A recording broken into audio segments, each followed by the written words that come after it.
Sekarang kita bicara tentang menulis buku ajar. Sebagaimana kita ketahui bahwa dalam melaksanakan Tridharma perguruan tinggi, kita dihadapkan kepada 3 hal, yaitu yang pertama adalah pengajaran, kedua penelitian, dan ketiga adalah pengabdian kepada masyarakat. Ya. Nah, bicara tentang buku ajar, kita harus tahu dulu tentang pengertian atau definisi dari apa sih sebetulnya yang disebut dengan buku ajar. Buku ajar adalah buku pegangan untuk suatu mata kuliah yang ditulis dan disusun oleh pakar bidang terkait dan memenuhi kaidah buku teks serta diterbitkan secara resmi dan disebarluaskan. Hallquist mengatakan bahwa buku ajar adalah rekaman pemikiran rasional atau rasial yang disusun buat maksud-maksud dan tujuan-tujuan instruksional. Lenz menyatakan buku teks atau ajar adalah buku standar atau buku setiap cabang khusus studi dan terdiri dari 2 tipe, yaitu buku pokok atau utama dan suplemen atau tambahan. Sedangkan Bacon mengemukakan bahwa buku teks atau ajar, buku yang dirancang buat penggunaan di kelas, dengan cermat disusun dan disiapkan oleh para pakar atau ahli dalam bidang itu dan dilengkapi dengan sarana-sarana pengajaran yang sesuai dan serasi.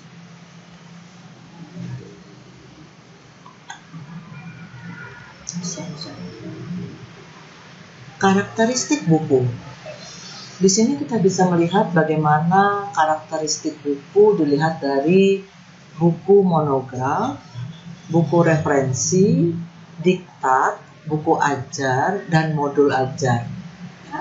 Sedangkan dari karakteristik buku kita lihat dari sumber pembuatan buku, penggunaan buku, khas isi buku, gaya penyajian, penerbitan, kemudian substansi pembahasan, proses pembelajaran, lingkup penggunaan, dan sitasi.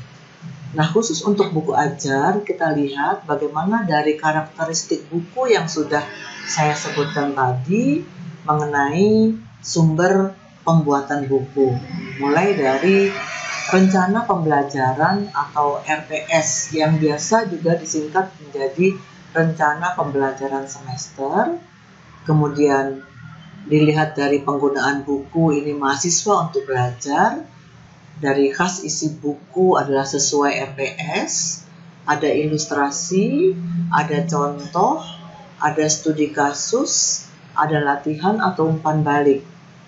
Dilihat dari gaya penyajian, khusus untuk buku ajar, semi formal dan menggambarkan, sedangkan dilihat dari karakteristik penerbitan, bisa diterbitkan atau disebarluaskan dan ber-ISBN. Sedangkan untuk substansi pembahasan sesuai dengan kebutuhan belajar, proses pembelajarannya adalah mandiri, kemudian berkaitan dengan lingkup penggunaannya adalah pengajaran, dan terakhir tentang strategi atau sitasinya tidak dapat digunakan sebagai sitasi. Nah, ini yang disebut dengan buku ajar, karakteristik buku menurut sumber yang berjudul Sukses Menulis Buku Pendidikan Tinggi. Berikutnya kita lihat bagaimana karakteristik buku referensi dan buku ajar.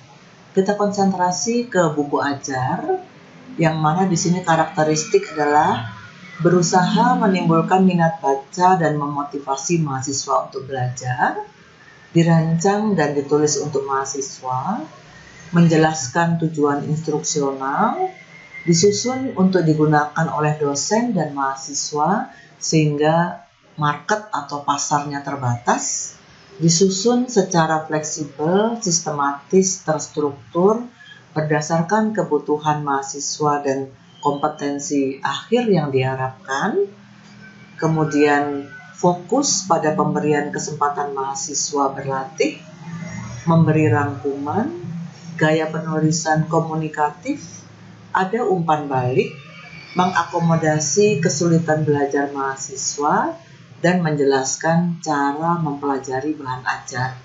Ini bisa dibandingkan dengan buku referensi yang mengasumsikan minat baca, dirancang dan ditulis untuk dibaca, apakah guru, dosen, peneliti umum, tidak ada tujuan instruksional, disusun untuk dipasarkan secara luas atau pasar luas, disusun secara linear sesuai logika bidang ilmu, belum tentu memberikan latihan, belum tentu memberikan rangkuman, gaya penulisan naratif, tidak komunikatif dan padat, tidak ada mekanisme umpan balik, tidak mengakomodasi kesulitan belajar, tidak menjelaskan cara mempelajari buku referensi. Sehingga dengan demikian kita mendapat pencerahan tentang karakteristik buku referensi dan buku ajar. Berikutnya kita lihat bersama-sama tentang bentuk bahan ajar. Bahan cetak seperti ada handout, buku, modul, lembar kerja siswa, brosur, leaflet, dan wall chart. Audiovisual seperti video atau film, VCD, DVD. Audio seperti radio, kaset, CD audio, piringan hitam. Visual, foto, gambar, model atau maket, dan multimedia, CD interaktif, komputer, base, dan internet. Jenis bahan ajar. 1. Buku ajar merupakan buku pegangan untuk suatu mata kuliah yang ditulis dan disusun oleh pakar di bidangnya dan diedit oleh pakar bidang terkait. Buku ajar harus memenuhi kaidah buku teks dan diterbitkan secara resmi serta disebarluaskan. 2. Diktat ajar dapat didefinisikan sebagai bahan ajar untuk suatu mata kuliah yang ditulis dan disusun oleh pengajar mata kuliah tersebut. Diktat ajar juga harus mengikuti kaidah tulisan ilmiah dan disebarluaskan kepada peserta kuliah. 3. Modul merupakan bagian dari bahan ajar yang dimaksudkan untuk suatu mata kuliah tertentu. Modul disusun oleh pengajar mata kuliah tersebut, mengikuti tata cara penulisan modul, dan digunakan dalam perkuliahan. 4. Petunjuk praktikum merupakan pedoman pelaksanaan praktikum yang berisi tata cara persiapan, pelaksanaan analisis data, dan pelaporan yang disusun dan ditulis oleh seorang atau kelompok staf pengajar yang menangani praktikum tersebut dan mengikuti kaidah tulisan ilmiah. 5. Model dapat diartikan sebagai alat peraga atau simulasi komputer yang digunakan untuk menjelaskan fenomena yang terkandung dalam penyajian dalam suatu mata kuliah untuk meningkatkan pemahaman peserta kuliah. 6. Alat bantu dapat berupa perangkat keras atau hardware maupun perangkat lunak atau software yang digunakan untuk membantu pelaksanaan perkuliahan dalam rangka meningkatkan permasalahan atau pemahaman peserta kuliah tentang suatu fenomena, peristiwa, atau hal lainnya. 7. Ada yang disebut dengan audiovisual, merupakan alat bantu perkuliahan yang menggunakan kombinasi antara gambar dan suara, biasa digunakan untuk perkuliahan untuk meningkatkan pemahaman peserta didik tentang suatu fenomena, peristiwa, atau fakta. 8. Naskah tutorial merupakan bahan rujukan untuk melaksanakan kegiatan tutorial suatu mata kuliah yang disusun oleh pengajar mata kuliah atau oleh pelaksana kegiatan tutorial tersebut dan mengikuti kaidah tulisan ilmiah.